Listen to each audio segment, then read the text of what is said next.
Good morning, students. Welcome to your computer class.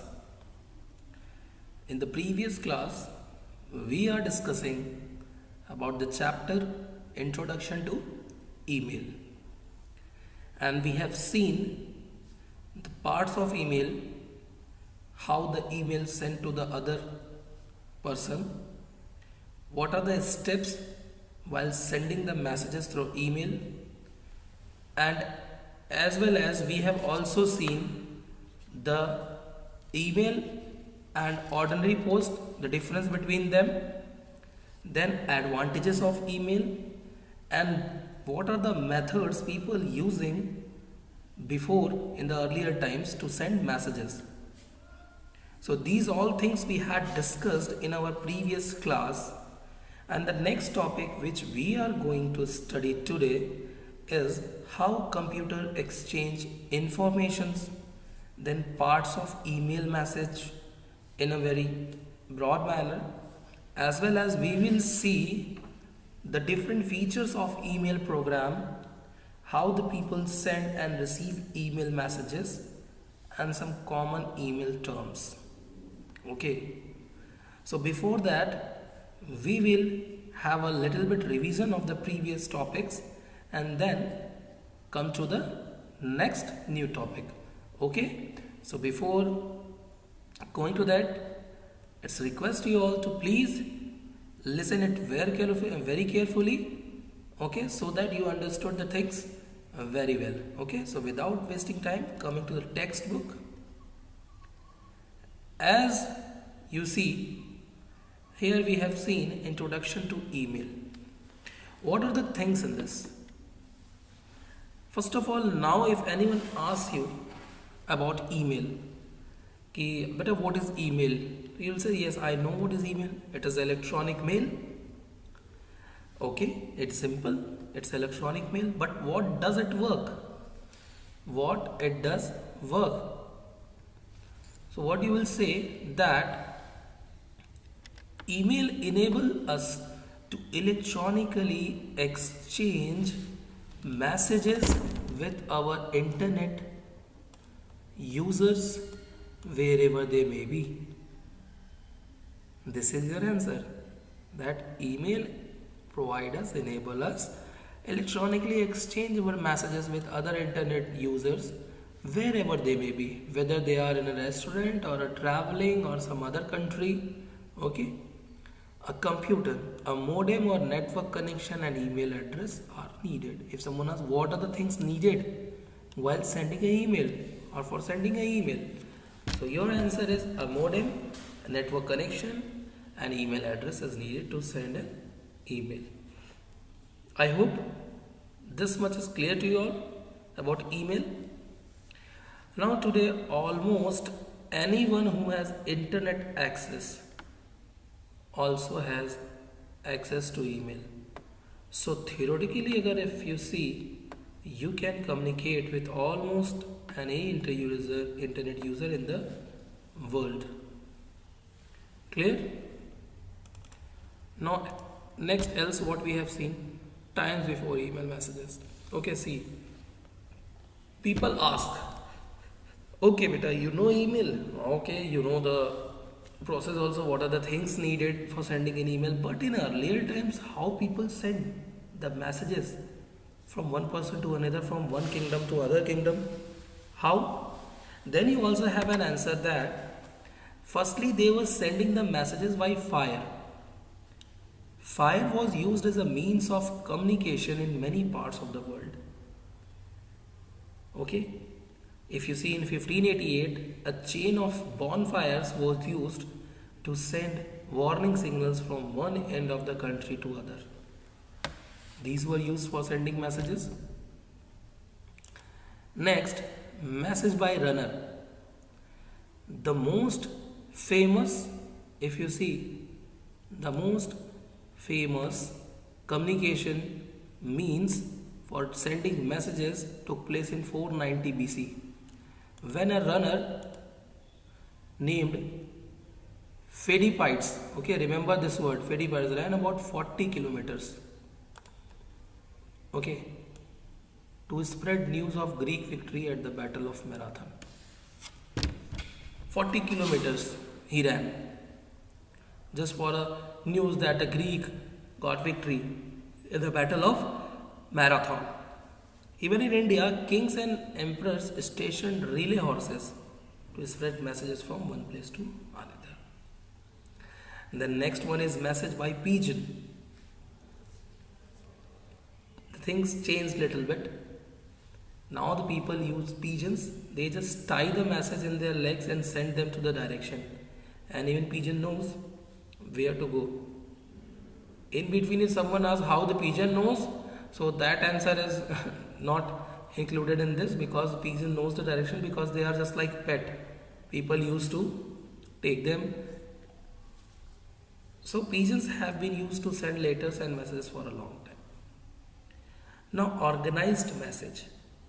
If you see in AD 1, the first postal service was started by China, Persia and the Roman Empire. Remember this. China, Persia and the Roman Empire. Messages were written on scrolls and carried on horsebacks or by ships. In such cases, message would take weeks to arrive because of the long distances. Because the people are living in a long distance, or you are sending the message to a long distance, it takes time.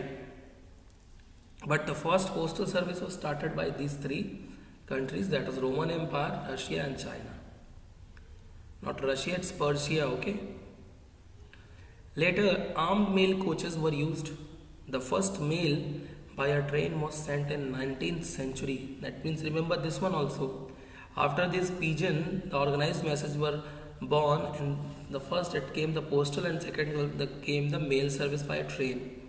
In the 19th century, make the postal service much cheaper to use. The first air mail service began in 1918. Okay, so starting from 1588, you see 490 BC, and then it comes to the 19th century and 1918 between Washington DC and New York. It can be asked in the question, between which two countries the first air mail service began in 1918. So your answer will be Washington DC and New York. Letters and packages could be sent across the two cities in just 2 days. In between 2 days only, they were sending the messages. Now message by wire. After the invention of telegraph in 1837, message could be sent over big long distances very quickly. Then message in an instant. The first fax machine, which is used to send message very fast, was launched in 1984. Then email introduced. Ray Tomlinson developed the first email application for the ARPANET 1971, consisting of a program called SND, message for sending mail program, and read mail for reading mails. In 1980s, such messages were exchanged between computer offices, universities that had been linked together. So these all are small methods which the people use in the older times. Now next, advantages of email. You all know the advantages of email. Okay. Not take much time, cheaper, not very much costly, convenient to use, very much fast to send or receive messages. You can send message to a group of people free of cost, quickly and easily. Okay. Email is very economical because you do not have to pay or send. For sending the email, you don't have to pay much. Even you don't have to pay a single penny to the customer or the person. Okay. So this is also a good thing. Now, email versus ordinary post. If you are sending a letter by post or by mail, there is a difference. Okay. By post, if you see, then it is a time taking. And email, just in a second, you can send it to the other person. Just you need a login ID, email address, compose your message, press send button. And in sending a letter, you need a stamp putting in an envelope and then keeping it in a drop down box. Okay, so simple mail could take 3 or 4 days or to be delivered, whereas the email would delivered in seconds. Now email programs, if you see different email programs, there are the companies who are providing you the email addresses. Email programs are Windows Mail, Gmail, Hotmail. Okay, now email account, you must have an email account to use email service. Email account is provided by the companies which provide email service like Yahoo, Gmail, and the account gives you a unique email address to which others can send messages. These all things we had discussed also. Every email account comes with its own email address, and an email address is a set of characters that uniquely identify the location of your internet mailbox. Okay, so this is email account. And what about the email address? You can send email messages anywhere around the world if you have an email address. All email users have their own unique email address, because if all the users have a same unique address, then what happened? It creates a what? A very hodgepodge will be there.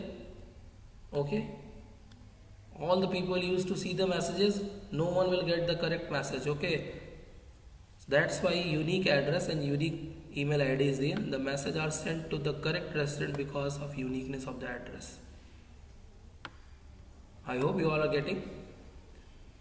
Now coming to parts of an email address. What are the different parts of email address?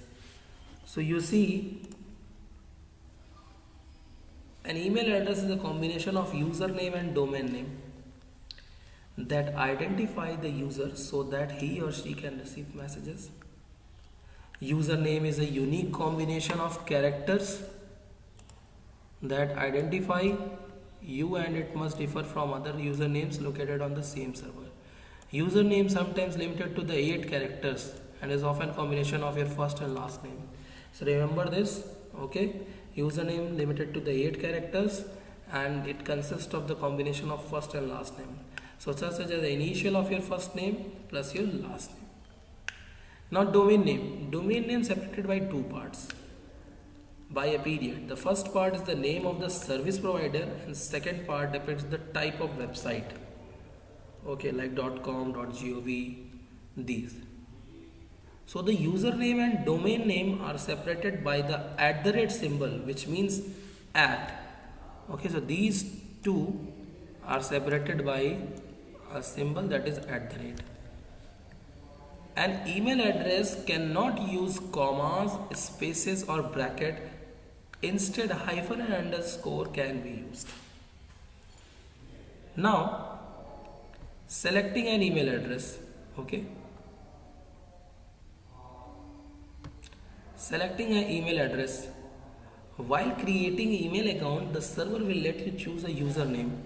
And username should be unique and has to be the name that has not already been chosen by anyone else. If you are having the same email ID, then again it becomes a confusion.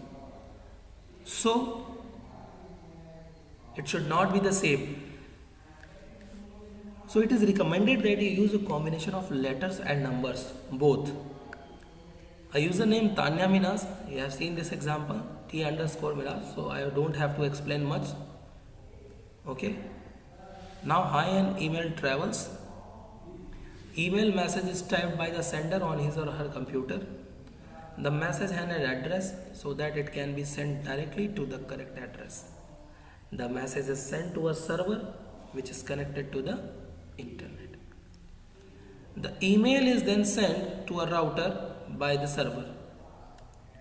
The router needs the message to another router. Routers are connected to each other by the telephone lines and cables. So these are connected with the telephone lines and cables so that the signals passes through the wires and the message is sent from one router to other router till it reaches to the correct one. When it's reached to the correct router, then it's finally see the address and send to the server, and server reads the address and passes the email to the correct computer. Sabir Bhatia has invented Hotmail from India, and Yahoo was founded by Jerry Yang and David Filo in January 1994. Okay, and was incorporated on March 1, 1995. So 1994, David Filo and Jerry Yang has founded this, and then it came to the incorporation in March 1, 1995. And Gmail was announced to be used by the public by Google on 1st April 2004. 2004, 1st April, Google introduced or announced Gmail for public. Now, how computers exchange information, how they are exchanging. So you need to have set of rules like protocol, which determines how the information is to be sent. So IP is the most important protocol used on the internet. Okay. It specifies that the information sent between computers, servers, routers must be broken down into packets of data. They are not going in a huge bulk amount of a box, but they are going in small packets form. So what are packets? Packets are the small chunks which are broken by the internet. Okay, as you can see here the picture. So these are broken into a small chunks. Okay, this part is a chunk by the internet while sending an email message from one computer to another. Each packet contains the address of the destination computer, and the message are put back to form the email message. Okay, what happens? They are coming in chunks, but when they receive to their destination, they get back together to form an email message. And when this message reaches the designated computer, again the destination. Okay, so these are packets. Now if we talk about parts of email message. Okay, while sending or receiving an email, you should understand several parts of message like from, to, CC, BCC and subject. These 5 things means you are sending. So from your address, to whom you are sending, CC carbon copy, BCC blind carbon copy, and subject means about what the letter is. So first one is from. A person who is sending the email message, his or her email address is written in this section. Now then to, the email address of a person who shall be receiving the email message should be written in this section. And then comes CC, carbon copy. It is an exact copy of the message. Okay, this is the exact copy of the message, and should the email address of a person who is not directly involved. He is not directly involved. Okay, but you would like to, means you would like the message to be sent to him too. Like if you are sending some message or email to a teacher, but they don't know the involvement of the principal ma'am, but you want that the principal ma'am should also see the letter which you are sending, so you send her a carbon copy. So her email address is written in this section, CC. Now BCC, blind carbon copy. You can take the help of BCC if you want to send the same message to several people without showing them that others have also received the same message. If you want to keep it safe that others don't know that you have sent it the same message to other person, okay, and you want to send the message to several people without showing them that the letter have been also received from some other person, so you will write their address in BCC, blind carbon copy. Now subject. Very short description of your message is written in this section. For example, if you are